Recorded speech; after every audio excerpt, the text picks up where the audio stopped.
Welcome back, adventurers and friends, to Adventures Inward Let's Talk series. For those who are here for the first time, hello, welcome. Thank you for joining us.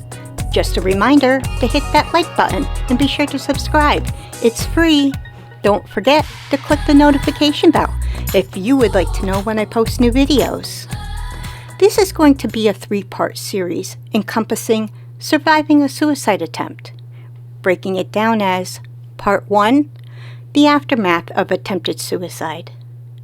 Part 2, getting support after a suicide attempt. Part 3, supporting someone after a suicide attempt. Just a reminder, for immediate help in the U.S. 24/7, call 988 or go to 988lifeline.org. Outside of the United States, visit the International Resources page for suicide hotlines in your country. Today, we will be looking at Part 1, the aftermath of attempted suicide, of surviving a suicide attempt. So, get yourself comfy cozy, open your heart, open your mind, and let's get into it. Suicide attempts are significantly more common than completed suicides.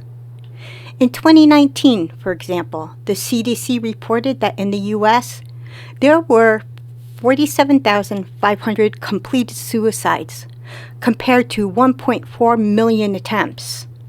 And while both of these numbers are likely underreported, they suggest that less than 5% of suicide attempts are fatal.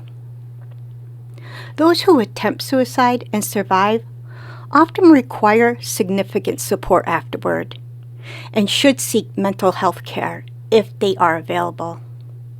But the good news is that while some who have attempted to take their life continue to struggle with suicidal thoughts, the majority of those who attempt suicide will not attempt it again. Overall, the CDC reports that more than 90% of those who survive an attempt will not go on to die by it. Most attempts are non-fatal, and most people who attempt suicide do not go on to do it again. But that doesn't mean that surviving an attempt will immediately solve the issues that first drove the person to make an attempt on their own life.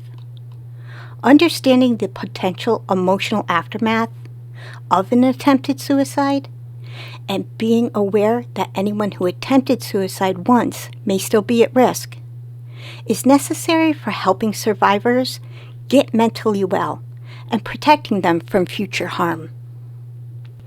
How do survivors usually feel after a suicide attempt?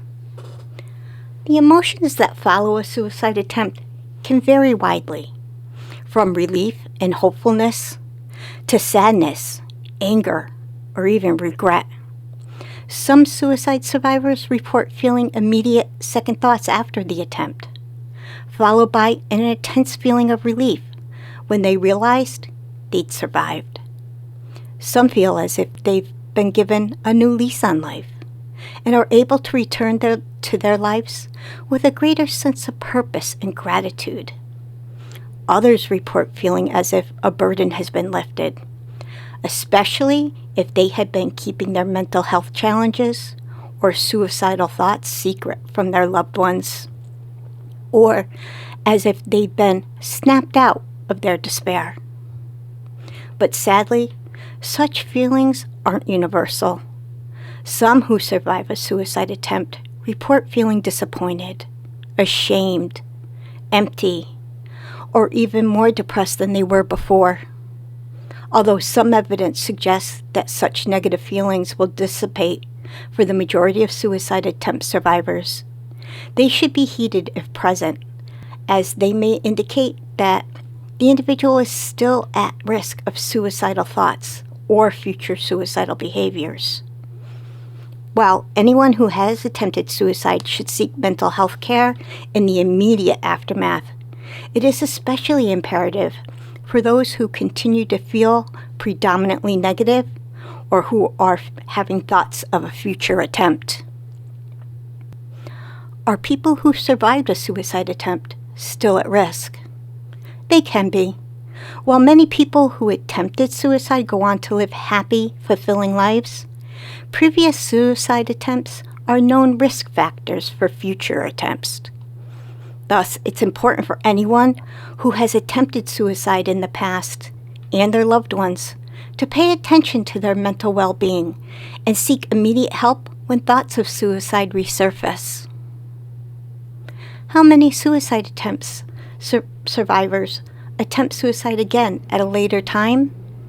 Most people who attempt suicide, approximately 70%, according to some studies, will never attempt suicide again. Of those who do attempt suicide again, most will survive. Studies have estimated that anywhere from 5 to 13% of those who attempted will later go on to die by it.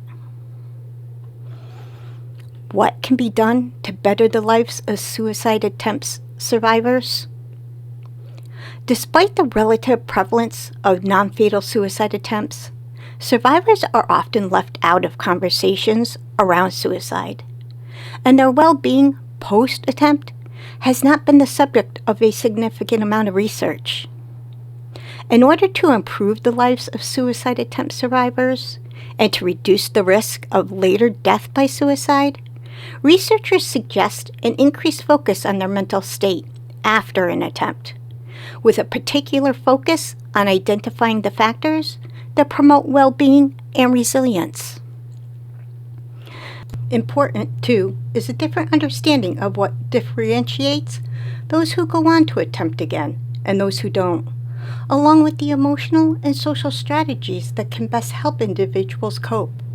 Psychological flexibility, for example, is theorized to help survivors move forward after the attempt, rather than ruminating on it. If such theories are held up in research, treatment approaches that foster psychological flexibility, both before and after an attempt, may be valuable to explore. Remember to be kind to yourself, give yourself grace, and always, always love yourself. Thank you for joining me.